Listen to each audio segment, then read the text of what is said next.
Yeah guys, it's a typical urban fishing adventure. What it is had a job over at Rite, just finished what I can do, and I've got the boys working on another job and they know how bad I am. One of the things that really rattles me with the urban fishing is the watercolour that you fish in. Today we got like a I don't know what you'd say, it's like an aqua green, aqua blue. I don't know what this guy here does for a living, but every time I come here through the weekdays he's sitting in his car feeding birds. It's strange. He tells his wife he's working.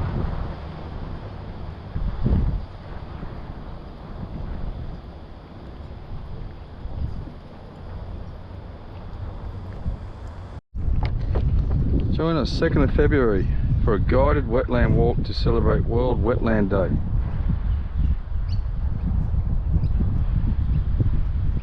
Wow, you're going to see me there. There is so much food up here. Look at all the, there's hardybacks, there's mullet. Look at it all.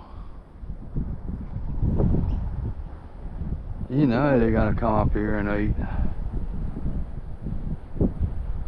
This is crazy. I can see little bream swimming around there, but tide's pushing in so quick. If I go down the other end, when I come back here, it should be going nuts. There's all sorts of signage here. No this, no that, no camping, no dogs off the lead, no. There's not one no fishing sign here. There's security in here. I know if they catch me, they'll pull me up and they'll go, oh, you're not allowed to fish in here, but there's no signage. So, I don't know. I've never been hassled in a canal, and that's all this is, the bottom of a canal. It's the toxic nature of what's in here is a worry, but you got to remember there's multi-storey high-rises and hundreds of thousands of people live here and use this as an exercise area, so can't be too good. Well, if you could only smell what I can smell right now. Oh, here's trouble.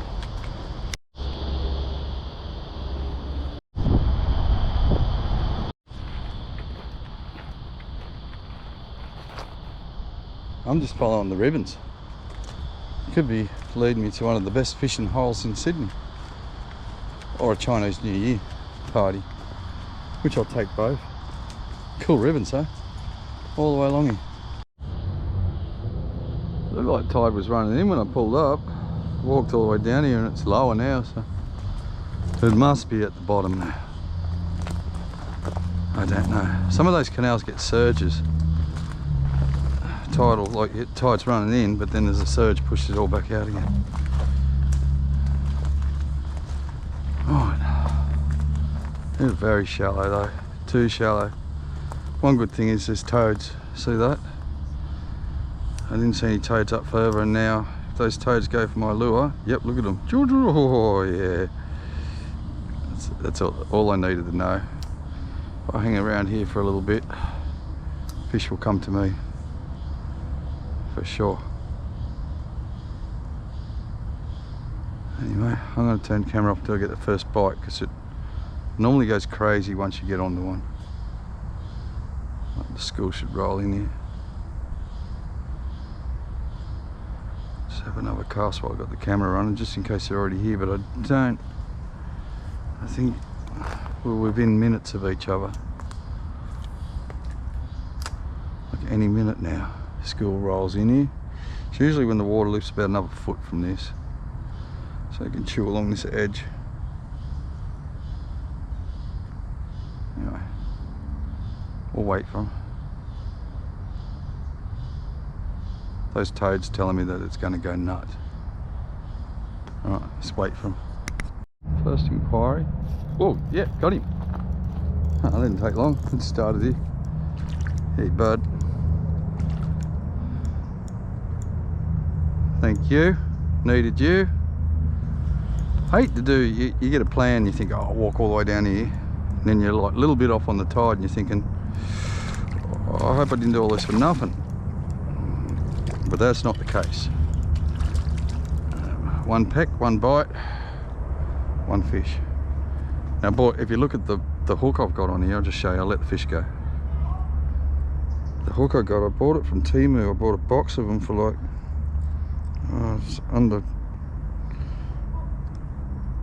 $15. Oh geez, these hook well too.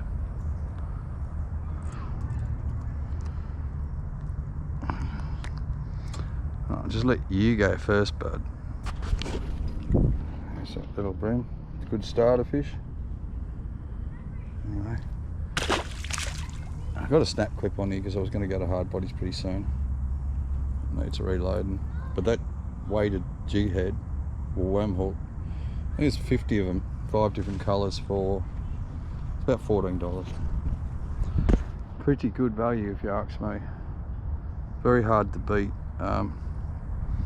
Like to go to a tackle shop and buy a pack of 5 hooks for $12, and you can get stuff like this.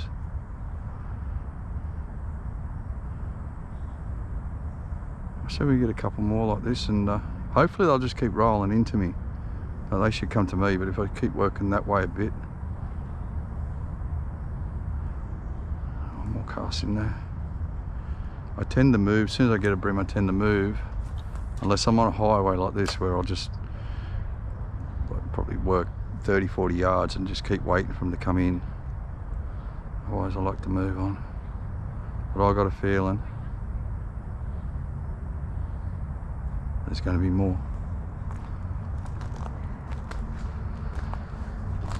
It's a shame that the effort on the wetlands isn't put into the water quality, but one day we'll get there, and then, oh my goodness, you're going to see fishing like you've never seen before. Such a great fishery, Sydney, and it's just totally neglected. Yeah, oh, there was another one. I've only gone a few feet, so hopefully I am coming into that school. Reset that with worm hooks or any hook. Don't be that guy. Like, see people fishing worm hooks like this? Don't. Okay, they don't work like that. They're set as a trap, as a trigger.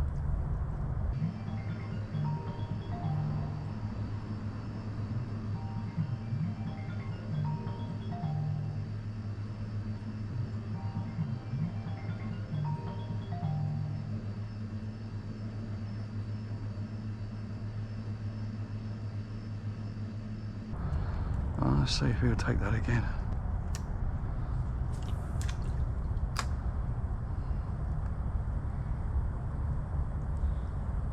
That's my drag. That's not bad. I'm going to move up. Just poke it one bit at a time.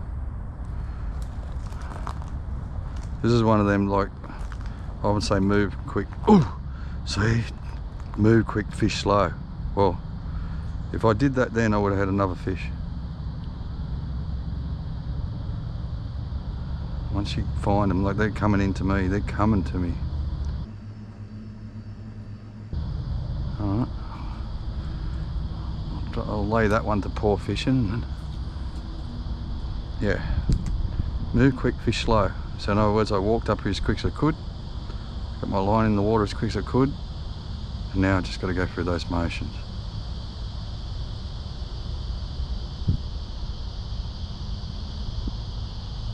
He was right on that edge, so he must have followed me in, or he's already feeding on the bank.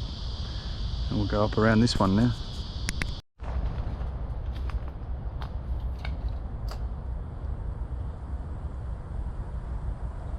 Oh, I don't know if that was one or a stick. Hard to say. Yeah, that's a fish. Oh, bloody flathead. Didn't want you. Talk down the flathead, don't I? I shouldn't, because they're such a pretty little fish. It's just we can't eat them here because it's toxic. And we do like to eat our flatties.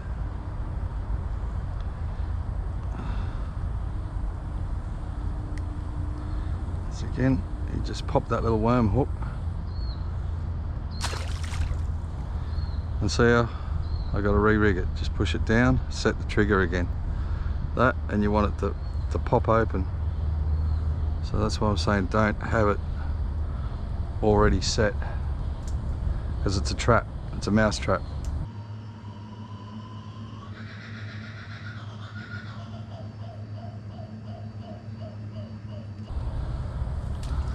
That's what it is. That's what worm hook fishing is a mouse trap. I had a comment, some guys have poor strike rate. Well, so do I some days, but that's because I'm doing it wrong. That's because I'll have the wrong rod or the wrong size hook to the wrong rubber. There's a whole heap of variances. So what I find is to like cut and play with your rubber sizes and your hooks until you get it right, and then stick with that formula.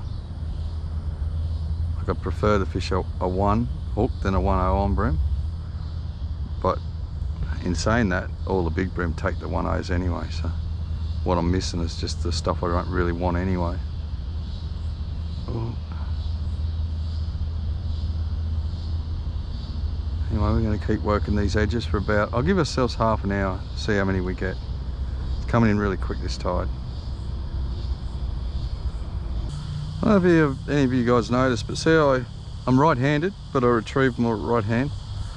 And you see how I've got the hands there? I don't know if the camera will pick it up. I come across like that, I cup the line and I hold it here. I sit back here with 2 hands and I bang straight in there like that. I've got the bail arm, I come back on the bail arm, so it's quick and efficient. But what it does, this is my good hand. This thing I can do anything with. So this hand works the rod and this hand winds in the slack.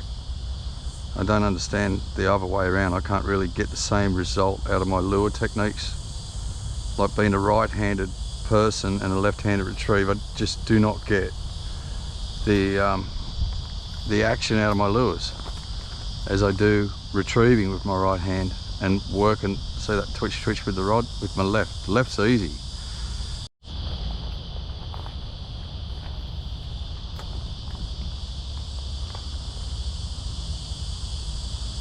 I'm just doing sweeps at the moment.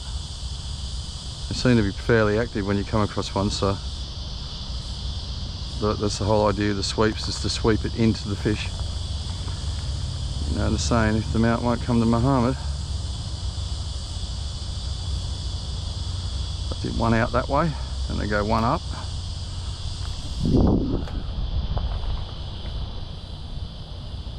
The other thing about this right-handed retrieve thing, I can't do the wanky finger point and stuff either. Just can't do it. Feel stupid doing it.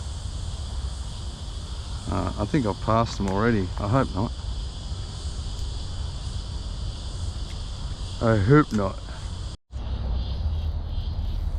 I don't know where the big ones are. There are a lot of little ones like this coming up, but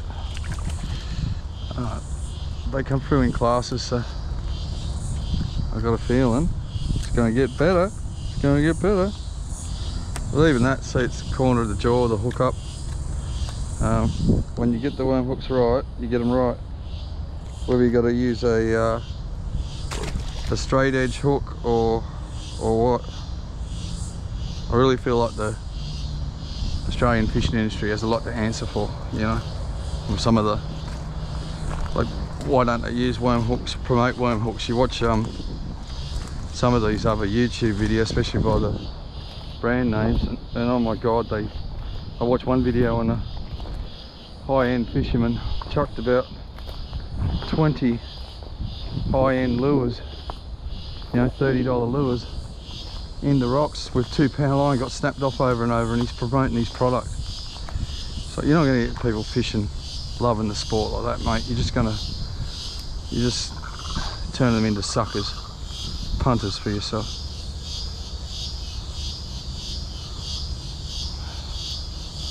A little bit of a bitch about the whole industry, because I don't know, you have a look at the Australian soft plastics on the market, right? Like I'm using a gulp prawn, just simple as that. But you got, what do you got? Prawns, minnows, and a very few creature baits, a few paddle tails and a few curl tails. They're all the same. Every Australian lure manufacturer takes credit for designing these lures, but you know, Squidgy squidgy's just ripped off out of the bucket of baits from the 80s that you used to buy at Kmart. There hasn't been an Australian lure designed by an Australian plastic that I know of yet.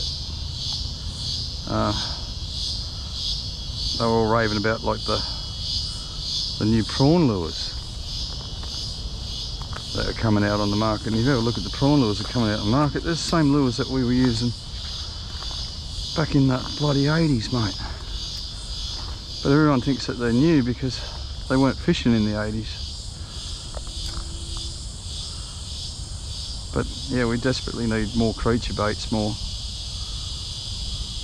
Don't start me with clams and crabs.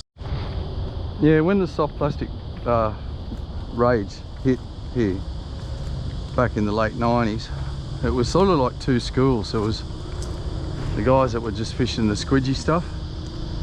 That's what they were describing as, like these squidgy things, you know.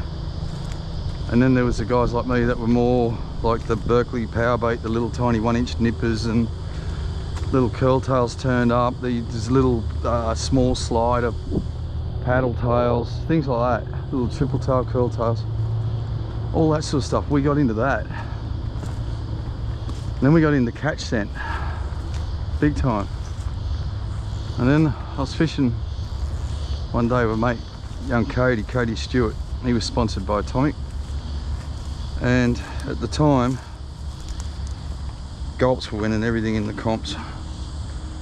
And he says to me, he goes, he was sponsored by Atomic and he went to like an Atomic do up in Queensland.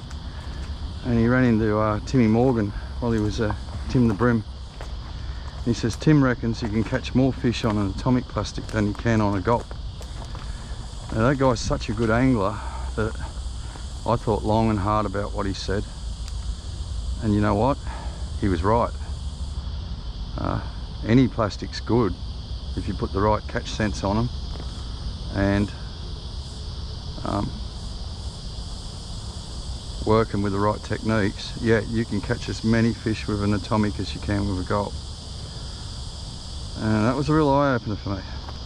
In these YouTube videos, I'm really lazy. I tend to just sling a gulp around because just have them on the pack in the car, mostly drying out and rotting, but I always have a few packets there and I just put them on and do a video. But over the years I've used everything, so I do plan on doing a comprehensive guide to soft plastics and how to rig them and all the weird and wonderful ways that I rig them. And yeah, it's coming down the track, get ready for it. You know, there wasn't any bush turkeys around Parramatta 10 years ago. They're all come back. Yeah, when I said it was the wrong tide there on the canals, still wanted to catch a fish.